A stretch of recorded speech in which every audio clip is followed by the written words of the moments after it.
24 से पहले मोदी नया एक्सपेरिमेंट कर रहे हैं। इस एक्सपेरिमेंट का नाम है नया भारत।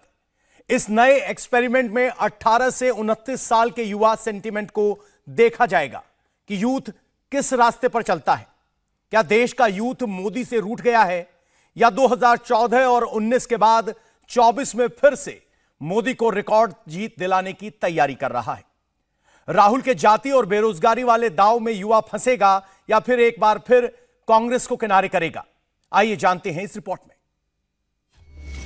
क्या युवाओं पर मोदी का जादू चढ़कर बोल रहा है? क्या युवाओं ने कांग्रेस को वोट देना कम कर दिया है? क्या राहुल का बेरोजगारी का मुद्दा अब नाकाम हो चुका है? क्या फिर नाकाम मुद्दों के सहारे 2024 की तैयारी कर रही कांग्रेस?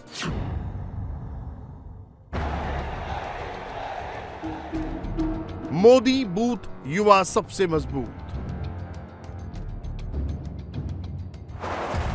क्या मोदी ने 2024 में जीत का मंत्र ढूंढ लिया है? मोदी के इन बयानों को सुनकर राहुल भी परेशान। इंडिया अलायंस हैरान, आखिर मोदी ने ऐसा क्या कह दिया? मेरे लिए देश में 4 जातियां सबसे बड़ी है। ये मेरी 4 जातियां हैं। मेरा गरीब, मेरा युवा, मेरी माताएं बहनें महिलाएं और मेरे किसान भाई बहन। दलित, वंचित, पिछड़े, आदिवासी। दरअसल मोदी आजकल हर सभा में 4 जातियों का जिक्र जरूर करते हैं। इसमें युवा सबसे अहम है। 24 में ये युवा फैक्टर ही सबसे अहम साबित होने जा रहा है। समझिए कैसे। दोनों की पूर्ति कर रही है।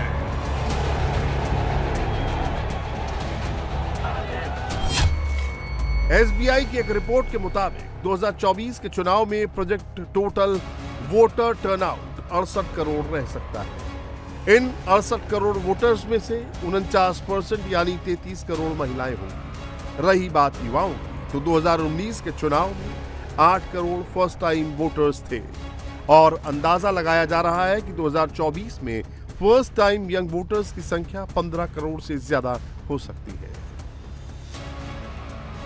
राहुल और विपक्षी इंडी गठबंधन सिर्फ इतने से परेशान नहीं है। दरअसल 2004 के बाद से ये युवा बढ़ चढ़कर चुनाव में हिस्सा ले रहे हैं। 2004 के बाद से अब तक युवा वोटरों की भागीदारी 16% तक बढ़ चुकी है। 2004 के लोकसभा चुनाव में 18 से 25 साल के 52% युवाओं ने वोट किया, वहीं कुल 58% वोट पड़े। 2009 में 18 से 25 साल के 54% युवाओं ने वोट किया, जबकि कुल 58% वोट पड़े।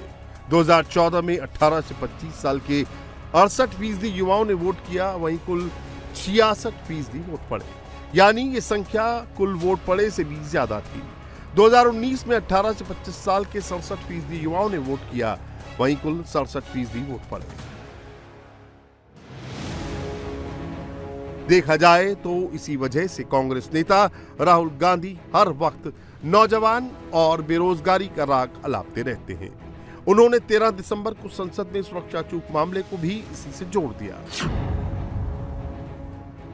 सुरक्षा ब्रीच हुई है, वो है, बट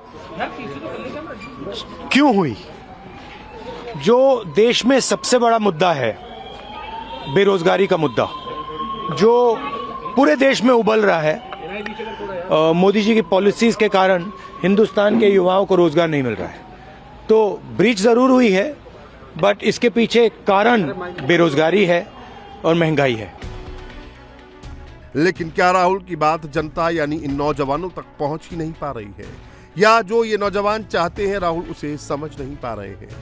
क्या अभी भी देश का यूथ राहुल गांधी को लेकर असमंजस में है?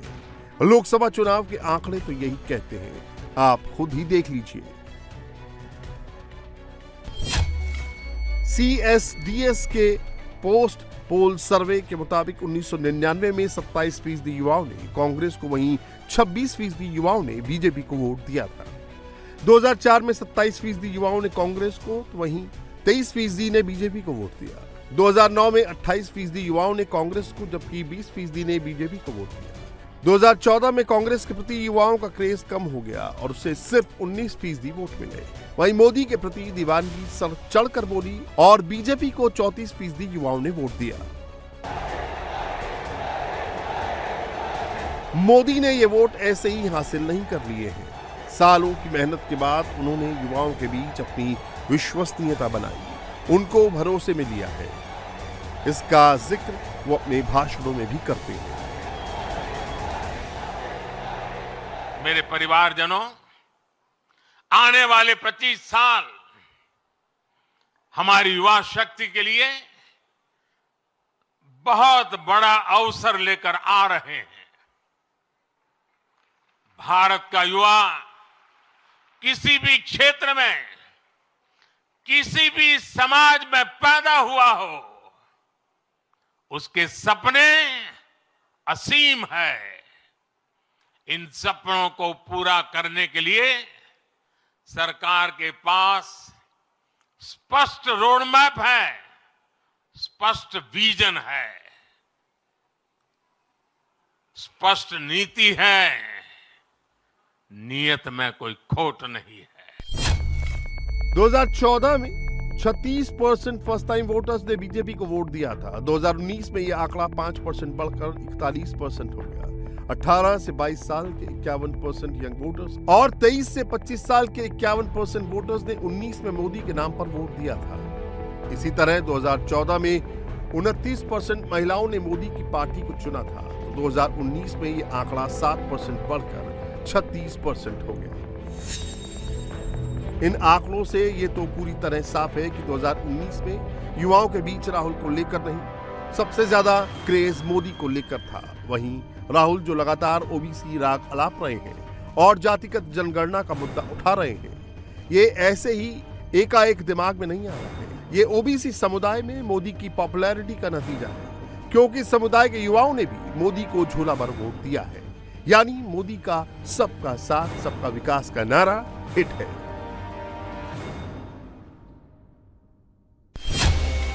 सीएसडीएस के पोस्ट पोल सर्वे के मुताबिक 2014 में जहां 53% स्वर्ण युवाओं ने बीजेपी को वोट दिया, वहीं 2019 में यह बढ़कर 56% हो गया। वहीं 2014 में 36% अपर ओबीसी युवाओं ने बीजेपी को वोट दिया।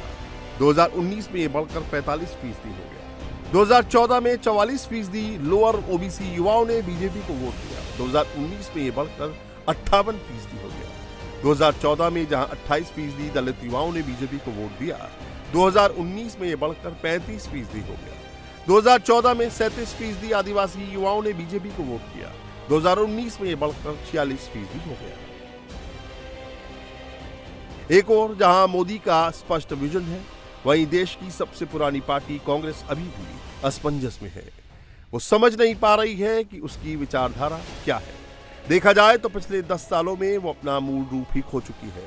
जातिगत जनगणना और मंडल कमीशन की रिपोर्ट का विरोध करने वाली कांग्रेस अब इसकी हितैषी बन गई है।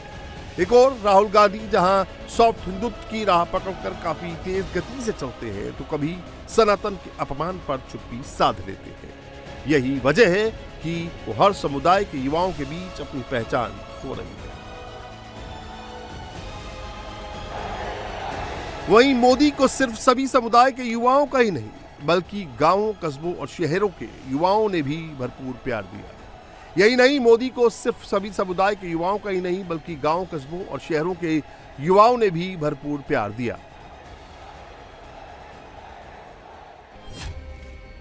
2014 में ग्रामीण क्षेत्रों में रहने वाले 34% युवाओं ने बीजेपी को वोट दिया। वहीं 2019 में ये बढ़कर 40% हो गया। 2014 में कस्बों में रहने वाले 35% युवाओं ने बीजेपी को वोट दिया, जबकि 2019 में ये बढ़कर 44% हो गया। 2014 में शहरों में रहने वाले 34% युवाओं ने बीजेपी को वोट दिया। वहीं 2019 में ये बढ़कर 38% हो गया। ना तो राहुल गांधी के पास, ना ही विपक्षी इंडी अलायंस के पास युवाओं के लिए कोई रोड मैप है। बस ये लोग जाति और बेरोजगारी चिल्ला रहे हैं।